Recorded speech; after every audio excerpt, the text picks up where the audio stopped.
Hey guys, and today we'll be making an imprinted trinket dish.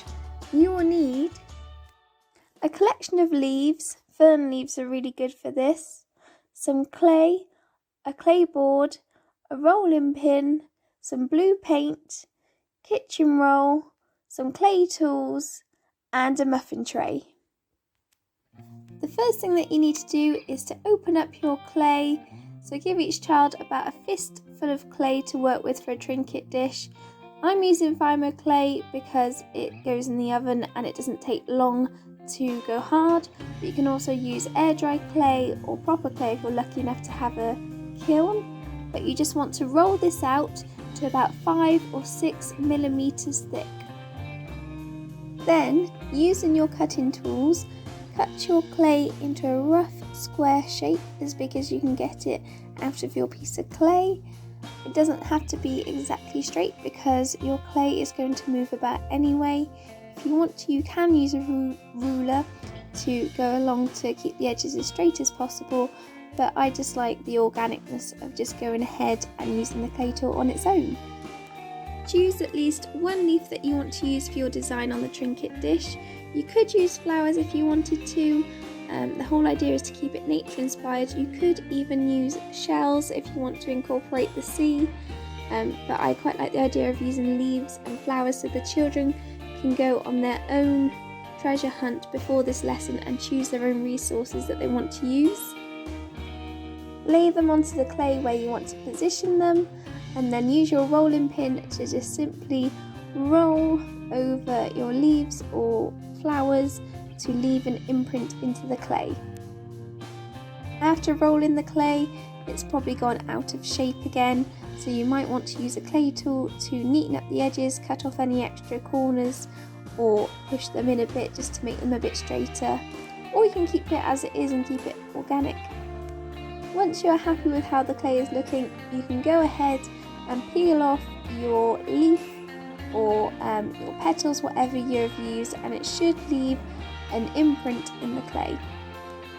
If there isn't an imprint left behind, then lay the leaf back down and go over it again with a rolling pin, applying a little bit more pressure. Next, get your muffin tray and place your clay square along one of the muffin rounds, I don't know what you want to call them, one of the little dips, and you're just going to gently push your clay into the hollow bits.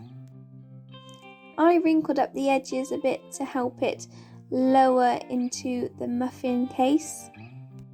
Just make sure that you don't allow it to go all the way to the bottom of the case, otherwise your trinket dish will be more like a cup than a dish.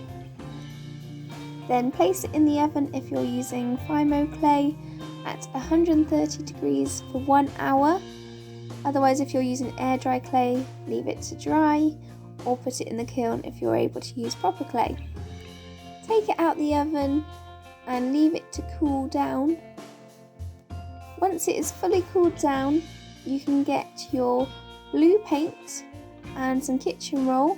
Dip your kitchen roll into the blue paint and don't overload it, just put a little bit of paint on the kitchen roll, and you're going to move in circular motions over your clay, and it should just highlight your imprint. Of course, you don't have to use blue paint. I just personally like the blue and the white together. You could also paint the whole thing with a paintbrush and then dry brush with something like a gold to highlight where the indentation of the flower or the leaf is. Ensure that you cover the whole of the top in the paint and make sure that you just do along the edges as well. You can do underneath if you want to, but personally I left this because you don't really see that. I used acrylic paint as I think this is the best option when you paint clay.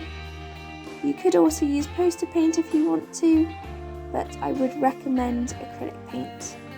Leave it to dry for about an hour and then you have your own nature inspired trinket dish. If you enjoyed this video, give it a thumbs up and subscribe for more videos like this on a Monday and other art related videos on a Thursday. See you next week for more art with Miss Burford.